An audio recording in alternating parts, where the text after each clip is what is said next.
I'll open it up real quick. If anybody has good news or something that they would like to share before we get started, you guys are welcome to chime in and give anybody a little shout out if you'd like. Hello, everybody that's logging on.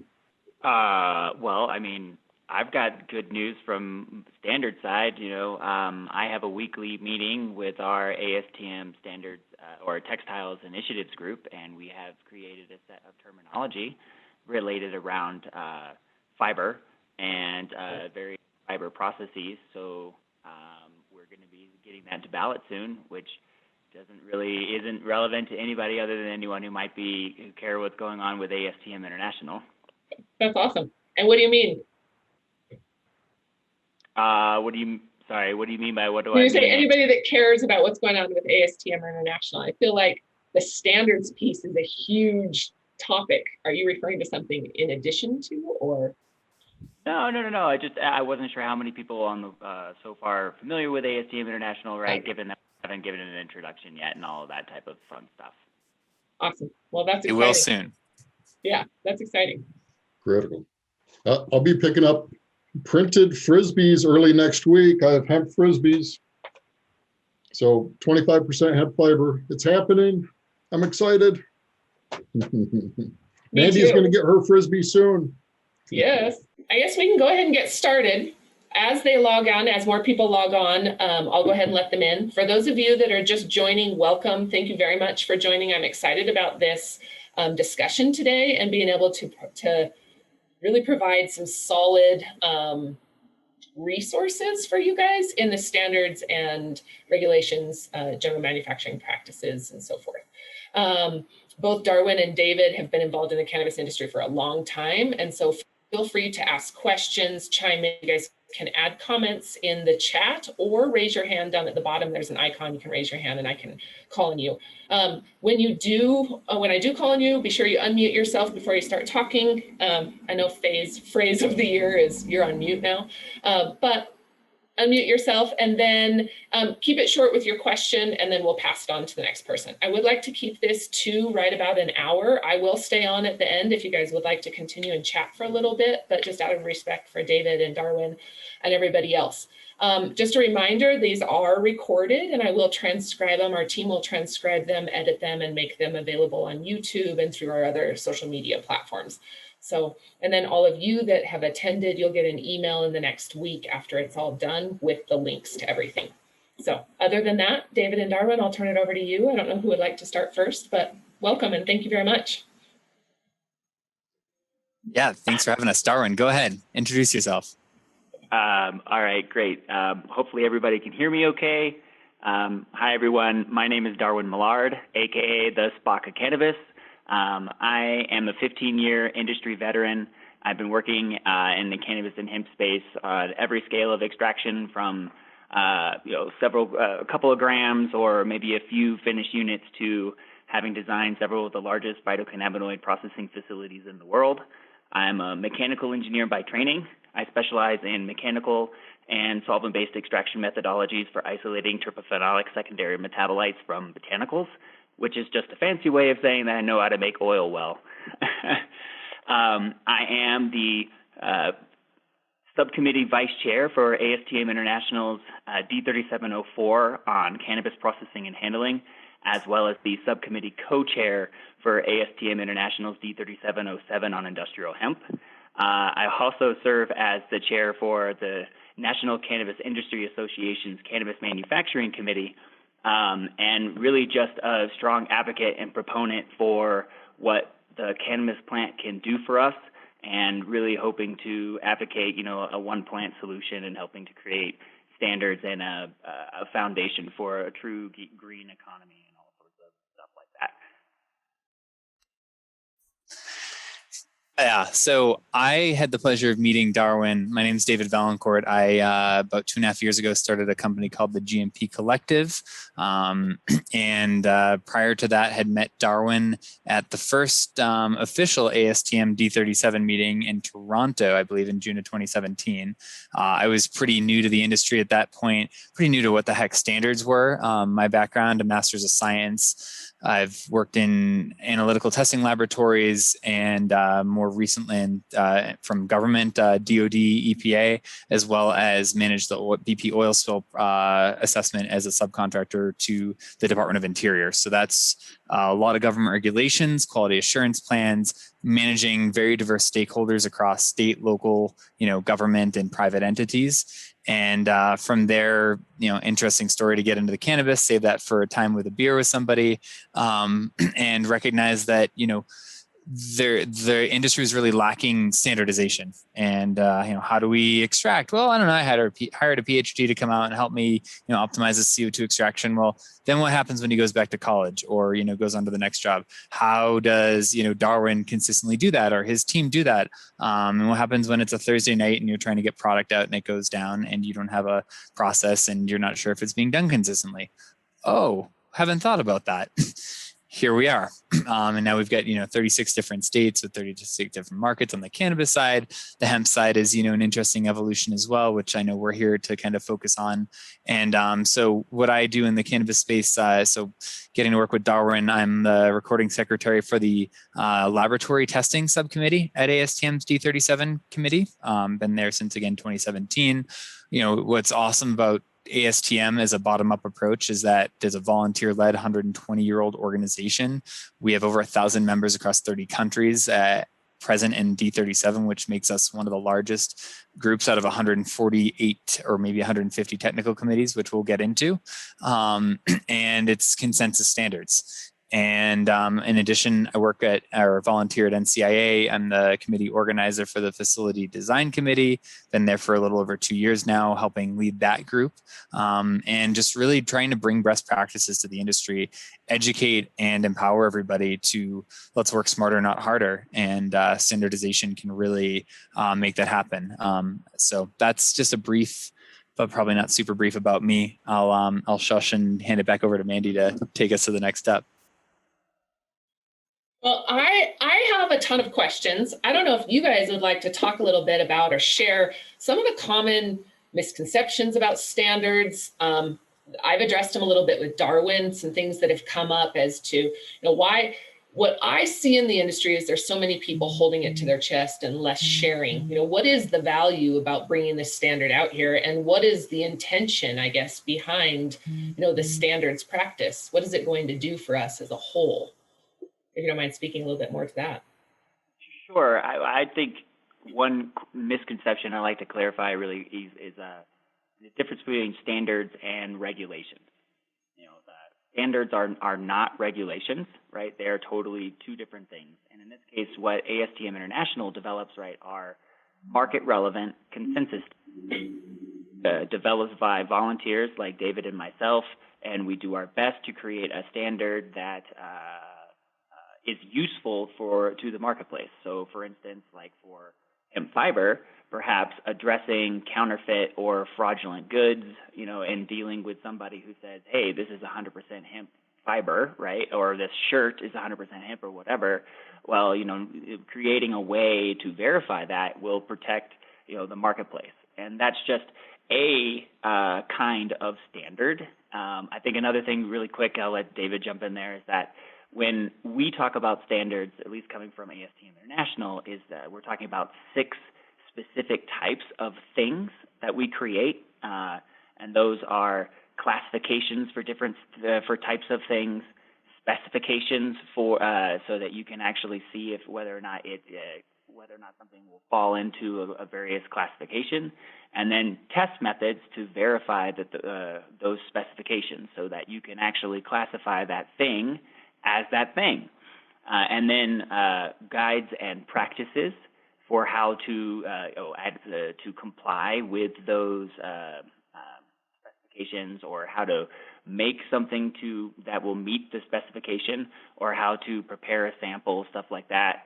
and terminology, of course, so that we're all speaking the same language and saying all the same things. A great example, differences between guide and practice, real quick, is in labeling. You might use a guide for how to design a label, but a practice for how to apply that label to a container, for instance. Yeah, and I'll jump in, to add to that, something Mandy and I know have talked about is, where folks get, I think, protective is like, this is my IP. What's the difference between IP and standards? And one way to kind of, I'll try to articulate this is, let's make a really simple example. Let's take like a paper clip, 8.5 by 11 paper, or 87 octane gasoline. Great. Okay. How do you create the 87 octane gasoline, or how do you create that 8.5 by 11 paper? That's your IP, right? How you do that. There's some guidance about, certain, but it's the specifications that go into it and the outputs that are standardized. And that's where, when you develop a good standard, especially on a specification side, you're saying, I can meet this, I can do this, and then I can prove it and verify it through test methods. How you do that? Well, there's practices to guide. For example, we have a standard practice on like disinfecting of clean rooms and, cultivation facilities, or disinfecting cannabis cultivation areas. Well, it doesn't say you must use X, Y, Z in X, Y, Z ratios, but you must be able to meet a certain thing. And here's some certain considerations to make sure that you're meeting that end result. And so when crafted really well, this is how, again, in the oil and gas, it's been really fun to get to learn about how they work in ASTM, because you literally have the FDA, the FAA, you have the EPA, you have DOT, you have Boeing there, you have the airlines there, right? And then you have the aviation fuel companies there. And they're all looking out, because how does Boeing and McConnell Douglas ensure that, their airplanes are going to fly with the gasoline, right? And new formulations come in. That's how we evolve into a global operation, have a global economy. Without that, great, I'll just call out random names on here. Doug's got his CBD extract, or, his, type 4 fiber. I get the best fiber, you should buy my fiber. Well, prove it. According to who, right? And then Ross is like, well, I've got the best too. Well, prove it. What is CBD distillate, or what's full spectrum? Like, let's define that. How you do it and what makes you, unique, your value proposition, that's different than saying this is what CBD full spectrum is and is not, or in case of fibers. And that's, the ultimate goal. And it's either, back to regulations for a second, like you can either be part of, showing that we can develop standards that industry, by industry for industry, that's consensus that has full stakeholder participation, or we can be blindsided by, well, this is what the regulators came up with, and now we're stuck having to deal with it.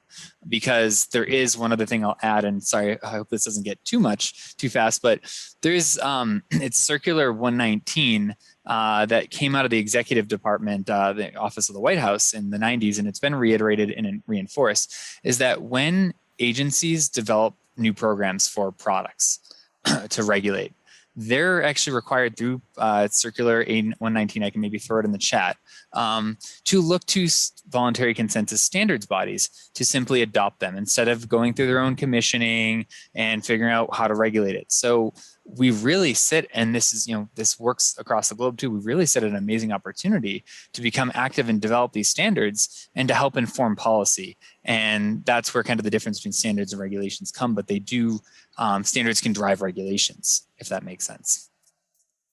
Well, and I think you said too, and protect your IP, right? I think that there's a big piece there that the standards help to protect that I just didn't know. And thanks to these two, I've had a big learning curve with these guys.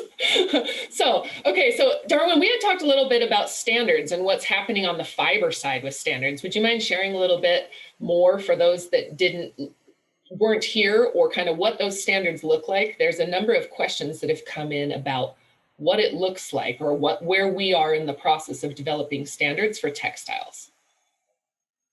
Sure. Well, I think, the main thing to really point out is that it's an incredibly nuanced and complicated subject. It's not just decorticate your crop and make short and long fiber, right? You have to know what type of fiber you're making and to what specifications in order for that fiber to meet the intended use or the application that you're planning on using it. And what we have been working on within ASTM International's D3707 Subcommittee on Industrial Hemp over this last 6 months or so has been working with fiber processors, decorticators, and other spinning and weaving mills, people who do knitting and other non-woven applications from around the world in order to try to create a set of specifications and test methods in order to facilitate some or fill in some gaps that are in the current marketplace. And to do so, we've been working in collaboration with subcommittee or technical committee D13. And just so if everybody's aware, that's D as in Douglas, and the number 13, which is ASTM International's technical committee for textiles. And so the D3707 on industrial hemp is working directly with the D1317 on bast fibers to address creating these needed standards for fiber application or textile applications of fibers from a cannabis plant. And the last few weeks, a month or so that we've been working on is creating a set of terminology so that before we really even dive into the hard work of creating specifications, test methods, guides, or practices for how to meet those, we're all saying the same thing when we're talking about these various different complex subjects and related to various processing techniques for how to produce different types of fiber. So that's actually a huge win in regards to establishing those defined terms. And we're going to be running through a concurrent ballot, which means that we're going to run a ballot through the subcommittee and the main committee at the same time to accelerate the process of getting it out to publication.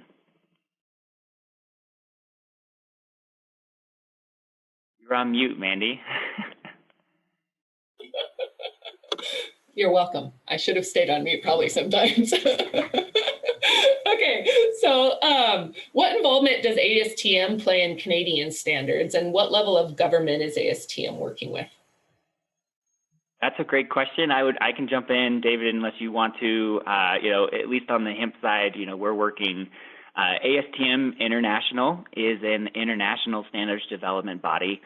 Next to ISO, it is the oldest and most established, and in fact, it is actually the oldest international standards development organization.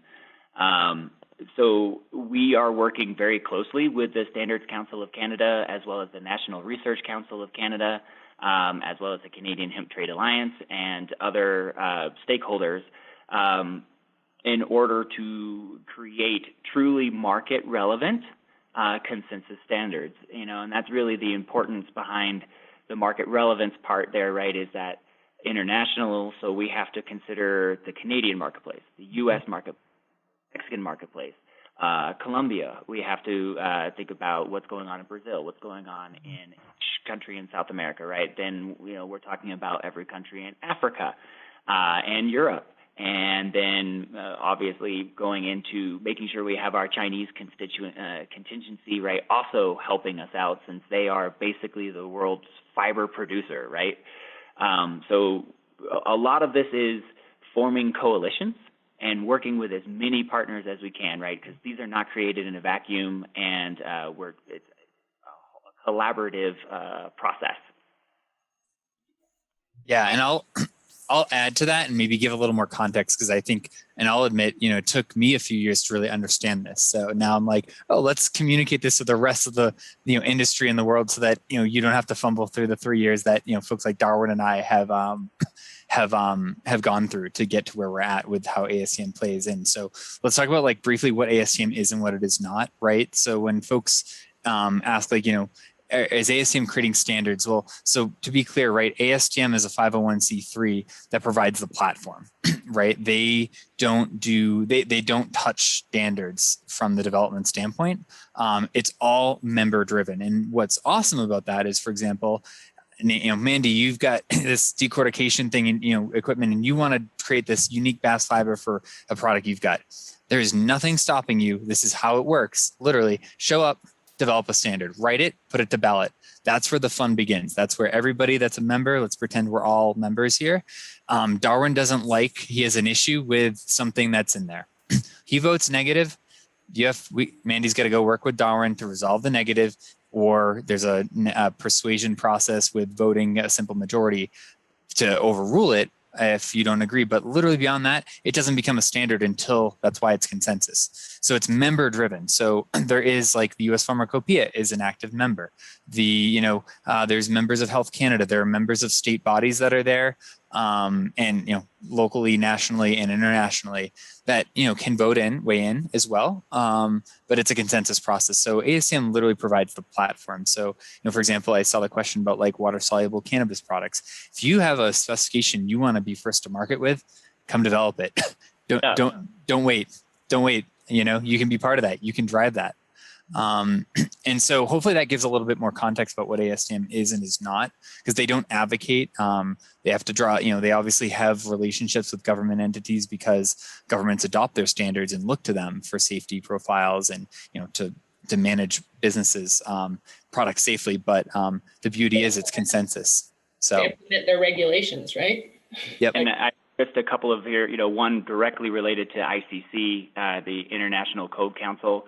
So our Insulated Hempcrete Initiative Group is working directly with ICC-ES to get insulated hempcrete materials into ICC's code evaluation in the January 2022, so this next year. We are currently in the process of creating practices for sample preparation in order to test insulated hempcrete samples against and you'll have to forgive me, I do not have the FTC mandated standard test for R value or fire resistance, but guess what? They're ASTM standards that you have to adhere to that are codified and into federal regulations here in the United States. So if you want to make an R value claim, you got to follow an ASTM standard. And test method in order to establish that. And so the team is working very hard to create a specification for the herd that would be going in, and then a general sample preparation for a practice for preparing those samples for that test apparatus in order to generate proper test values or data and related to that. And the question that Jeff has in regards to how do you prevent, the big industries from taking over? Well, Jeff, that's by you participating in this process directly, because we have a very strong DEI initiative currently in regards to ensuring that we don't create a standard, for instance, that mandates you have to use a $3.5 million mechanized harvester, for instance, right? Because as you know, not everyone around the world can afford a $3.5 million mechanized harvester. But perhaps, everyone around the world could use a particular practice for decorticating in order to create a long fiber or long line fiber specifically that would be used in, a non-woven application or something like that anyone around the world would be interested in buying. And that's the real real key of what we're trying to establish is standards that allow for the commodification of global trade regions, and establishing marketplaces and easing regulatory burden. Yes, and if I can add, I'm glad you went to. I wanted to make sure we addressed kind of Jeff's question. And the other thing I'll add is, let's use the oil and gas example. Every business gets one vote, one official vote, and back to the consensus process. So ExxonMobil shows up, they get one vote, right? They could bring their whole, cadre of people there and be on the floor kind of discussing and kind of pushing for what they want is best. But ultimately at the voting process, they get one vote. And, there's opportunities, the barrier to entry is like almost zilch, right? It's $400 for an organization to be part of ASTM a year, or a member is like $75. And there's waivers because they're very, very focused on, promoting economic empowerment from, emerging countries and industries. And, that's where I think, the Global Hemp Association, what Mandy's like born here, is a great opportunity to work together with the smaller groups and say, hey, we all have the same issues. So as small farmers, small growing businesses, let's make sure that we can all come together and vote to make sure that, big industry doesn't take over. And, unintended consequences of the $3.5 million piece of equipment that's required. It's a great forum to make sure that that's happening without having to get into the lobbying and the expenses. Like it's a really great forum, and that's where it works with 150 other technical industries. So hopefully that helps as well. Get to leverage the reputation, right, that ASTM International has, and the fact that it has relationships with 148 different countries from around the world to immediately adopt and codify their standards into regulation. We've written, ASTM International has about 12,500 standards written. 7,500 of those have been codified into international law. So, the standards that we write here through D37 truly can affect international regulatory marketplaces. Case in point, Jamaica has adopted 4 of the standards and is currently working through a process of adopting the rest of them and getting them all kind of moved through the process, which is great. One quick to address overlapping of building codes.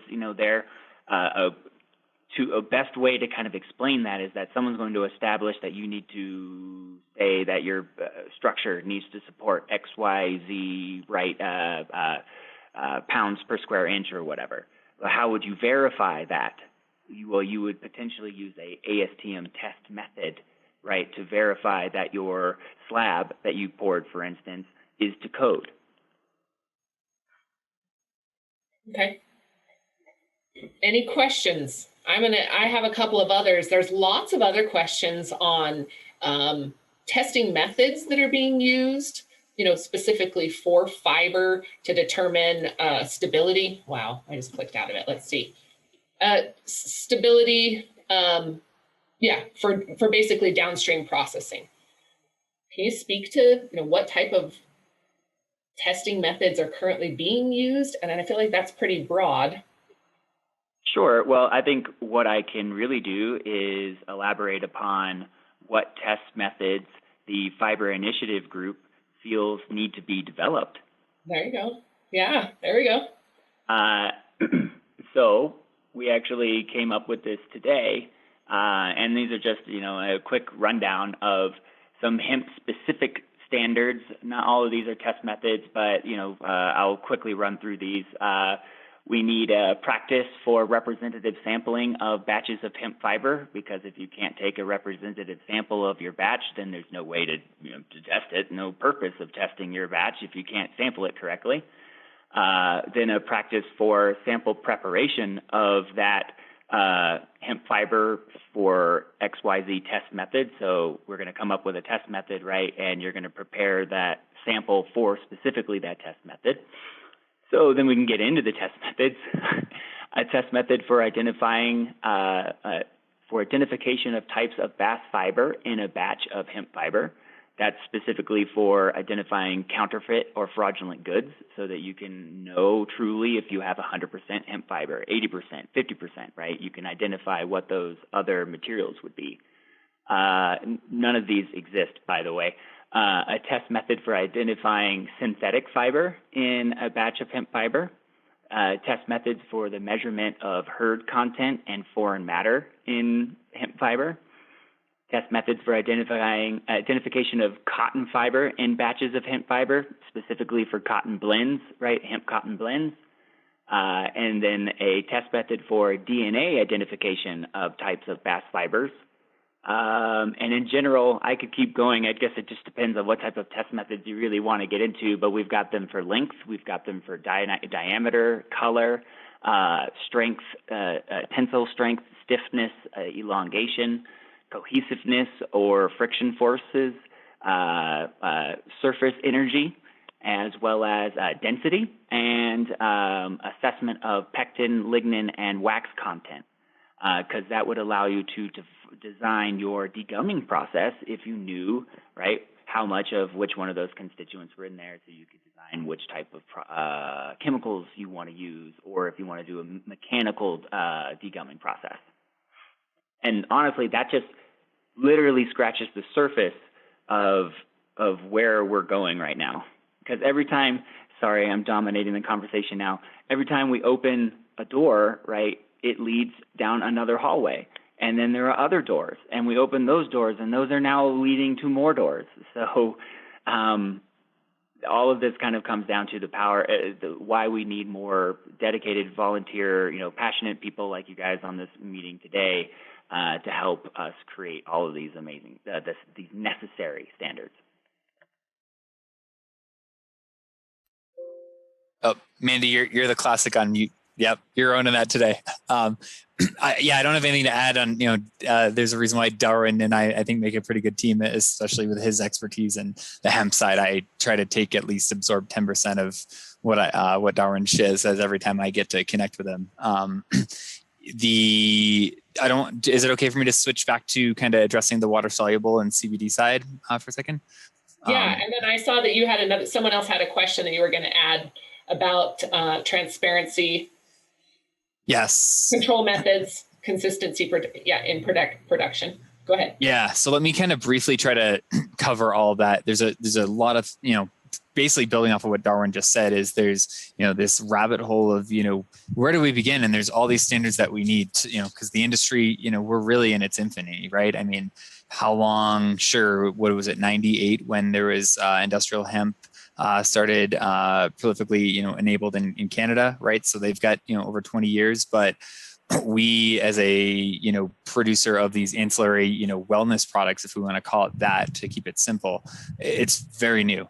And there's, C of A is lab testing issues. There's all those issues, lack of test methods, lack of science, lack of research. I would add the U.S. Pharmacopoeia has been a really great, supporter of understanding the need for public health guidance, right? And so I'll put a link in here. They're a 200-year-old organization, right? Nonprofit that has developed, they're the reasons why pretty much every drug is, that has a monograph is through the U.S. Pharmacopoeia. They've been around for 200 years. They've got that for food, for excipients, et cetera. They've developed they have a whole cannabis expert committee that's working, and they've developed, based on science, done a lot of research and are starting to publish peer-reviewed papers that we're working together with them. And by we, I mean folks like Darwin and I that are recognizing the science and the robustness behind it and being able to turn that into standards so that there can be a marketplace based on science, not just what a policymaker thinks, right? And I know that's something we can all probably relate to. And you mentioned water soluble.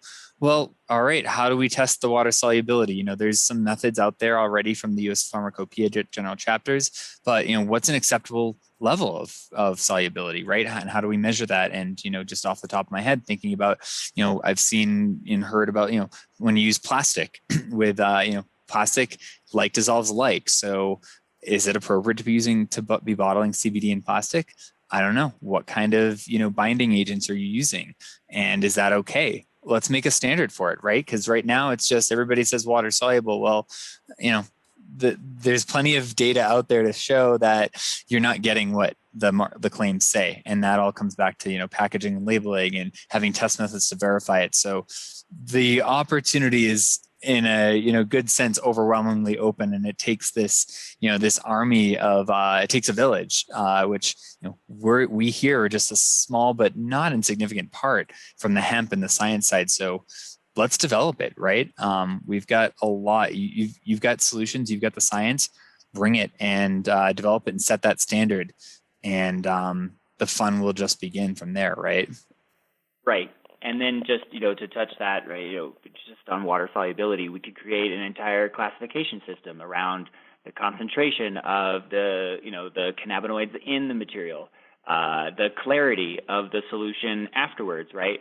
The particle size, whether it's actually a true nanoparticle or if you're talking about just a micro-encapsulated, molecule. There's lots of ways that one could go down the rabbit hole just around a grading system, right, for water solubility.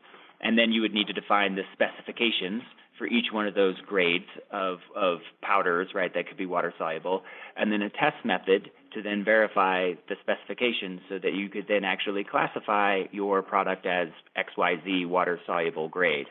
So, that's just an example, right, of a metric attribute, something, right, that could be standardized. I put it in the chat, right? I think it's a fun colloquialism at this point, but there are a ton of ways to skin a cat, and each one could be standardized. Okay. So I've got another question that just came in. I can see how this can be beneficial to customers, but is there an incentive for businesses to self-define if perhaps they want to make false claims? Could a clarification of the question be made, please? Doug, you want to go ahead and take yourself off mute? We can, yeah, there you go, man. Happy to. Sorry, I was having a little snack while I was listening. As a for instance, I've been a creative my whole career, and there's always, the truth in advertising or false claims, or especially if you're in a regulated industry. And of course, those who want to cut corners or knock things off or do something quicker or whatever, they have incentive to do that, perhaps because it saves their company money, or they get to skirt a regulation or things like that. So I can see how all of these things self-defined in terms of standardization and things like that benefit consumers and benefit sort of the end users and things. But the businesses themselves, I guess in terms of regulated industry or in terms of consistency, it makes sense. But I can see how there may be a lot of businesses that wouldn't want to do this. Does that make sense? Yeah, David, maybe you want to address the economic opportunities of quality management?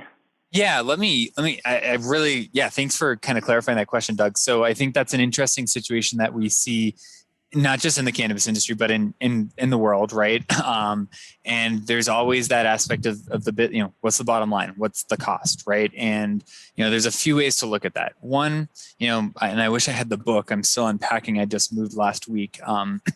And, there's a book called from 1979 called Quality is Free. And it's a very seminal book that I really appreciate and share with folks. And, the cost of quality, quality is an asset, and having specifications, having standards is a huge asset, because otherwise you're always having to try to play kind of catch up, and you're always behind the curve. So do you want to be behind the 8 ball, or do you want to be a leader in the space? That's point number one. Point number two is, there is, I think you could even make the argument of what you're saying there, Doug, where, some of these standards might be too difficult, and I want to take a shortcut, or I don't have, that's burdensome, I shouldn't have to do that. Well, come to the table and make that justification. And the standards are marketplace relevant, right? There's a science and technology component to it, but they have to be marketplace relevant, and they have to be viable. So that's where you need the players. And then number 3, if this makes sense, is, well, you can think about Delta 8 without going into that rabbit hole, right? You can just say, I'm going to do it. I've got a business plan. I'm making it, it's a gray market. I can produce it. And then all of a sudden, your time is limited. It's not an if, but a when. You're going to be shut down. They're going to go after you, or there's going to be some regulation, and you're not going to be prepared. So now what's your viability of your business future? Do you want to show up and say, I'm doing this, and I know we can make this safe and consistent and set the standards, and then be able to, beat the regulators to it with science and marketplace relevance, or just be the poor recipient of, well, this is what came down the pipeline? Does that help answer your question? I hope it gives some context at least. Yeah, absolutely. I think I was more concerned with how our businesses might wanting to be in running around sort of self-regulation or self-standardization. And but I totally agree about the process, and I think it's great. And you're right. I think if a business feels like, or a person feels like they have a voice at the table, then there really is no reason to end run around it. Maybe perhaps that's the answer. Thank you. Yeah, no, you're welcome. Darwin, I don't know if you have anything to add, but I'll quickly just say, unless I lost my thought, but yeah, there's always the unintended consequences, and no regulations or standards are perfect. And I see it as an amazing opportunity, again, with the lowest barrier to entry, to, folks throw money at lobbying dollars, folks throw money at organizations, you throw money at your R&D and your marketing and your sales, right?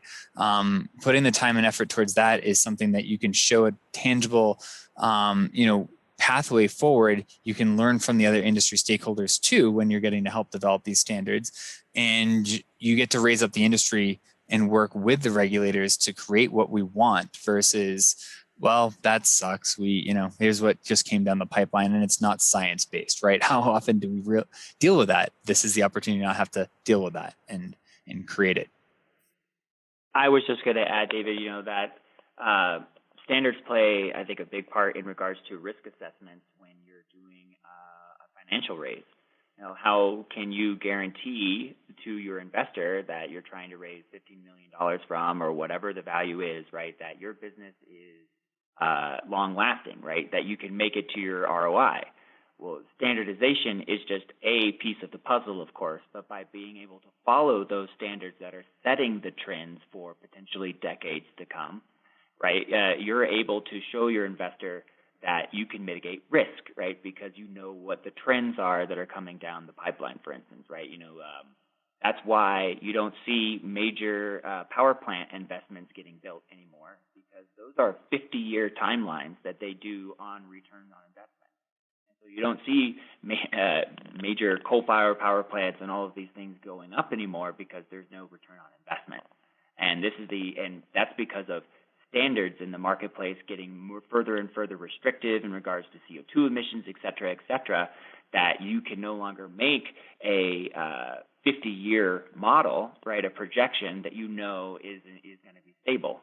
It's essentially, you don't know, right, what's coming down the pipeline in regards to carbon sequestration scoring, sustainability impacts, EPA requirements, et cetera, right? Whereas before, back in the 70s, you knew that, for instance, the standards development organizations and Congress was in your pocket. So you had a 50-year timeline ahead of you, no problem, right? That's a developed marketplace, oil and gas or coal, energy, right? But, cannabis is, similar in the respect that, again, to help mitigate those risks for your investors, standards allow you to help identify trends. Cool. Great question. Great input. I have a question that comes up, and this is something sitting in my role, and this may not be I'm wondering, a lot of the questions that come up from within our association or through groups that are trying to drive the industry are saying, should we be creating our own industry standards instead of depending on an external organization that already exists? Can you speak as non-biased as you can to the pros and cons to that? Yeah.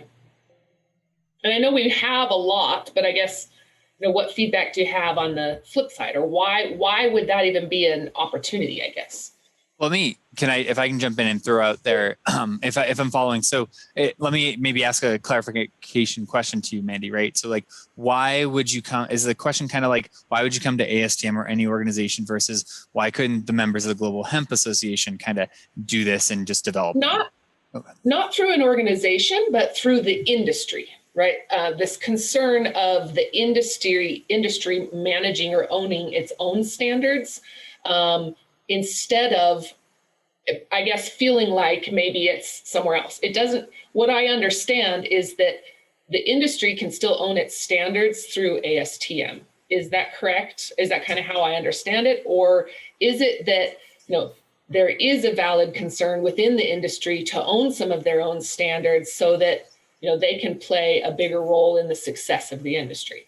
And how do we speak to that more accurately, where I am passionate about the success of the industry, not necessarily the success of an organization, right? Yeah, let me try to answer this and maybe volley it to Darwin. The way I would portray it is, all right, Mandy, David, and Darwin come together. We're the industry. We know what's best. Let's develop our standards, and let's kind of, whether it's protection or not, but let's own our standards. Well, who's going to listen to us? Why would they listen to us? You're going to lobby regulators and say, trust me, I know what's best for the consumer. Read The Jungle from 1910 or so, when the meatpacking industry, led to the formation of the Pure Food and Drug Act in 1902, right? So I'm getting my years mixed up a little bit, but what makes you credible, right? Oil and gas, what makes them credible? If there's a clear bias there, whether or not the spirit and the intent is good, how are you going to get the credibility to have your standards be viable, right? And that's not to say ASTM is the solution, but because they're, it's a it's a partnership, right? It's a whole ecosystem. ASTM, UL, you mentioned ICC, right? IEC, there's ASHRAE, there's all these standards, and where ASTM comes, again, ASTM provides the framework for industry to come together and have the respect, because it goes through a consensus process that is globally recognized and has been vetted over 100 years, that follows like ISO and World Barriers to Trade best practices. Does that help? Totally. I just to be clear, I am non-biased one way or the other. I am trying to bring up discussion topics that come up often, right? And that is one is, as an industry, should the industry own the standard compared to handing it over? And I think we spoke a lot to the value of that, the organization. So, yeah. And my only comment to that is that the industry isn't handing it over if it's actively participating in the development of them. The D37 isn't made up of paid lobbyists. I'm a volunteer. David's a volunteer. We've been spending countless hours of our lives over the past 4 years to help create a fundamentally different marketplace, a different reality for commodity goods from a cannabis plant. And that's what we're trying to do. And we just so happen to have the support of a internationally established 124-year-old standards development organization that also has intimate ties throughout U.S. government, Canadian government, Europe, as well as the European Union and other strategic global marketplaces for. So given that, working through an established entity such as ASTM International provides the marketplace with a substantial amount of leverage in a way that it would not have by coming to the marketplace as a brand new self-regulatory organization, because you don't have to prove that you can keep your members right in line. Because again, in this industry, the number one concern on regulators' minds, diversion. That's all they care about, is what are you doing with the evil weed, with the THC, because it's bad, and that's reefer madness and all of the whatnot that goes along with that. That's all they care about. That's why quality management, quality control, environmental health and safety is all back burner. It's all things second, things that weren't even written in like regulation in most states in the United States.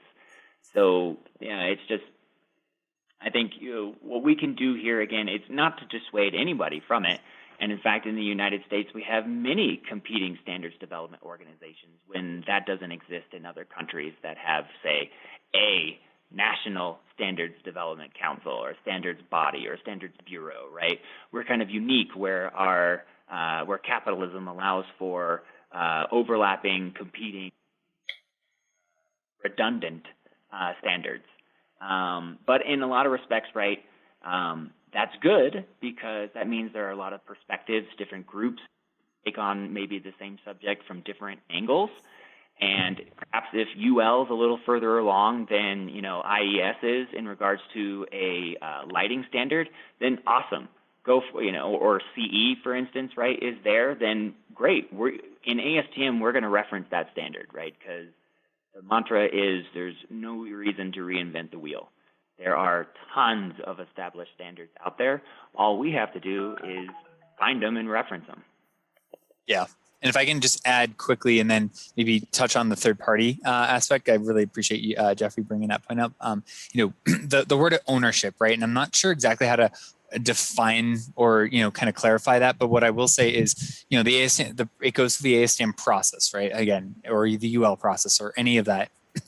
In ASTM, it's required to be revised, I believe, every 5 years. A standard has to be reviewed and revised. So who owns that? Who revises it? Well, the members. Who's the members? The industry, right? Us, you. So to say that, we're handing it over and it's not owned by us anymore is you own it, because the other cool thing is you don't like the standard. Great. Darwin just passed D8220-21. You as a member can say, I'm pulling that for reballot right now. I want to open up a work item and revise it because I don't like, there's some things in the standard I think I could improve that I think would make it better. There's nothing preventing you from doing that. And that's back to who owns it. We own it. The members own it. And that's, again, kind of its beauty. Yeah, and also amazing part of that, right, is that if you have a new idea for a standard and you want to see it made, bring it up, do it. Like, there's nothing stopping you from doing that other than actually yourself. Yeah. Yep. And if you feel you're being cut off from the industry, it's again because you're not participating in it. Yep. And, to kind of address where that third party goes, and I'll give, kind of a, more context about the, so yeah, third party is, that independence, right? And that's the standards show independence through the consensus process. And then, for example, ASTM launched a cannabis certification program, and it's in its infancy, its stages. And full disclosure, I've helped launch that program, but it's owned by ASTM and SEI. It's based on, basic framework of ISO 9001 quality management systems, which takes their recent revision in 2015 takes a risk-based approach. And it looks at products, and it looks at the entire production line from, basically seed to sale, and provides that independent, credibility. Because how else do you say I'm compliant with the state of Colorado regulations, or Utah or Delaware? Well, that's compliance and diversion focus. Where's the quality aspect? So follow the ASTM program. It follows through the ISO 17065 conformity assessment requirements, because that's, what their program is vetted in, which is a global standard as well. And it provides that ability to have, again, that third party independent attestation that I am credible. I am doing what's right and following best practices. And that's how we can elevate the industry, whether it's an ASTM third-party certification or the others, but it has to be a true third party. It can't just be, again, owned by industry. That's not third party, right? There's vested interest there. So there has to be that independent line. And again, ISO 17065, the International Organization for Standards, has developed that framework. And that's how food and international trade for all sorts of commerce, textiles, et cetera, works. So let's, again, not reinvent the wheel and try to come up with something creative when there's already a framework that we can follow. That's great. I don't know, Jeremy, you had a question. I don't know if it's for me or for everybody. Probably better for everybody. Okay, let's hear it. So I was curious, is it more efficient to establish hemp product standards to push for universal government standards for growing hemp through like us individually? Or is it better, do you think, in the long term to push as a state by state in terms of the US to leverage a successful option from one state to another and really get more testing amongst each other to optimize a standard, a universal standard? Sorry, I didn't really word that super efficiently, but. I would say that if you have multiple boutique marketplaces with multiple various different regulations, and you're trying to be a multi-state operator, that is incredibly overburdensome because now you're having to comply with 50 different regulatory frameworks versus one national framework or a established industry standard, which is where that standard can come in, right? Where if you had 50 boutique marketplaces, the state's not really understanding what they want to do, well, proactive stakeholders in those marketplaces could voluntarily conform to the ASTM standard. And then when those regulators have no idea what they're doing with their heads cut off like chickens, or chicken with their head off, you can go, well, we've been operating successfully for the last 5 years with ASTM blah, blah, blah. Why don't you just codify those? And they'll go, oh yeah, why don't we just do that? We're lazy regulators. That's just this person, though. Yeah, I mean, think about it from a just international commerce, right? Like, how hard is it to export to Switzerland, to Brussels, to Canada, to Hungary, to Australia? That's the framework that we live in the United States right now, especially on the cannabis side, where going from Colorado to Utah is, besides the DEA scheduling on the CBD, on the cannabis side, is impossible, right? I mean, think about the paperwork. So but it's a lot easier to just transport your normal food product between all 50 states. It's because of standardization, and it's just making things exponentially complicated when you have different rules and regulations to adhere to. So a few things I hear for us to get involved is really the key to bridging this gap, right? The more people that are involved, the better off we are. Where where else can we really step in as businesses, either in the industry or brands, to add the biggest value? Coming to those meetings to share their knowledge, to help set the standards, signing up as members. What else do you see? I mean, if I can jump in, I think the easiest one is, and I really like to, my take is just write a standard. Take what you've got, read review the ASTM Blue Book. It's not terrible. There's a bit of a learning curve, but yeah, show up to a meeting and put some standards forward that you think you want to see the industry have. The fun really begins once you do that. Darwin? Just to echo that, right? I mean, people ask about membership, et cetera, things like that, right? So to participate in the ASTM process is 100% free. All it takes is your drive and initiative and willingness to respond to emails and show up to meetings. But if you create something amazing, you write this awesome work product and develop it, and you want to see it published, then voting then requires membership, right? You got to take that next step and actually suck it up and pay the $75 a year, which gives you access to all 21 of our currently published standards included in that right off the bat. So there's some perks, right, to that $75 as an individual. But again, you don't need to pay that if you're just looking to participate on the work item level and create an EPIC standard. And that way you can participate in this process and not feel like you're being ignored. But again, you create something amazing, you want to see that pass and become something the industry wants to actually adopt, that takes a vote. And as David mentioned, right, one vote for every single member. So you have the same power to disrupt the ballot process as a government agency does. And one other major powerful note, right, is every negative has to be addressed. Even if it's as mundane as just saying, I don't like this, even though that's not the most efficient negative to help the process along, right, it still has to be addressed. So even if we've met quorum, right, for all affirmative votes and everything like that, you give us a negative, we have to address it. So you really do have a tremendous amount of power as a voting member. Yeah. If I could just add one last thing to that point, what I find really cool about this is the ability to leave our mark, right? And what other industry world opportunity would we have the opportunity to literally, you have the idea that should be a global standard. You get to write it. You will forever be known as the first technical author. Your company, whatever it is, that ushered through this process. It really is a process, as Darwin described, to get it to a recognized official standard. But you will forever be known as that, and that can be your claim to fame, and that can be, think of the credibility there when it's adopted. And 40 years later, it's like, oh yeah, I remember that D8282 work item that's now in its 5th revision because it's 25 years and we've come so far. Who started that, right? That's a huge opportunity. It's not often you can do that without thousands of dollars and knowing the right people and knowing the right regulators to really shape something like that. And here we are. It looks good on the CV. Yeah. You're awesome. Any other questions before we end? We're at about an hour, and this has been great. Anything else, you guys? I can turn it over. Okay. Well, thank you very, very much for joining us. This will be recorded. Any closing remarks, you two, that would like to add before we wrap up? Darwin and David?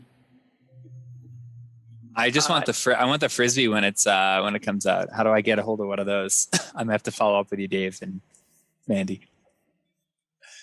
I think Dave will share or did share. I'll send it. If not, it'll be in the link when you get the notes, but there is a link in the chat to order one. And I already placed mine. But Darwin, anything else before we close off? No, just if you're more, I encourage anyone who would like to hear more of my perspectives or things like that, follow me on social media. It's just my name. That's Darwin Millard, Darwin like the scientist. On LinkedIn, it's really easy. Just search that. You'll find me. Or on Instagram at the Spock of Cannabis. And you can also check out my website, thespockofcannabis.com. And yeah, I encourage to connect with all of you guys and, see how we can move things forward. As chair or vice chair, really, of several groups, right? I'm here as a resource, so feel free to reach out. And I guess, till next time, live long and process. I love it. Okay, real quick, I have a question because, Darwin, I've been reading on your profile. There's another professor that we keep talking about the term hemp, right? And when we talk about like standards and terminology, and we're all on the same page about what hemp is, and hemp is classifying the fiber itself. And then I heard your comment, well, try telling that to a bunch of hempsters or hemp people in the hemp industry. Talk to me a little bit about that. And is that something that's being discussed at your table about terminology around hemp? And yeah. Yeah, so the question you're asking is in regards to when we're talking about bast fibers in general. There are many plants that produce bast fibers, and in some cultures and areas around the world, bast fiber and hemp fiber are synonymous. And I believe what the individual had convoluted, or what he's a botanist, and what his opinion is that bast fibers is the part of the plant that is called hemp, which certainly makes a whole world of confusingness going on in regards to what is hemp, what is not hemp, and especially what is hemp fiber and what's not hemp fiber. But yes, so I mean there are, as everyone is aware, right? The cannabis plant has two names. It has a common name and it has a scientific name, and that common name being hemp, and that scientific name being cannabis sativa.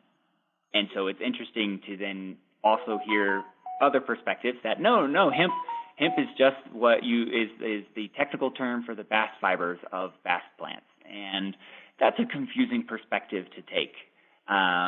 So it's interesting for sure. But what I meant by my comment of trying to tell hemp people that bast fibers of all plants, of any plant, is a hemp fiber.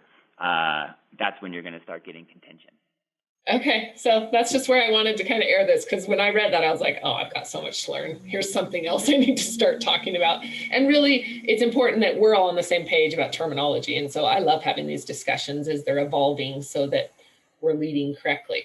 So, okay, well, we'll close with that. Thank you again very much, you guys. I really, really appreciate your time. I'll send out links for everybody. I'd love to meet with any of you that I don't know. I'd love to schedule a time, get to know your business better, help drive connections for you and your success any way that I can.